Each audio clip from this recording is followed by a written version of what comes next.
Mayroong nag-comment na ang tawag daw dyan ay pivot, hindi kingpin.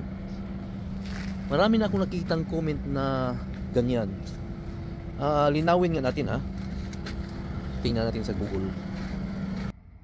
Ayan yung actual na comment. Pivot pin yan boss, hindi kingpin. English word naman yung pivot sa kingpin. I-google natin ha kung ano talagang meaning ng pivot. Ayan o.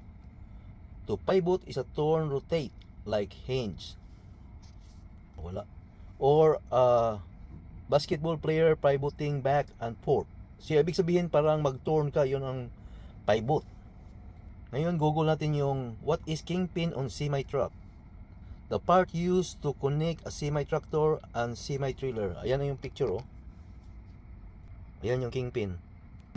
So malinaw na ang tawag niya ay kingpin, hindi pivot, di ba?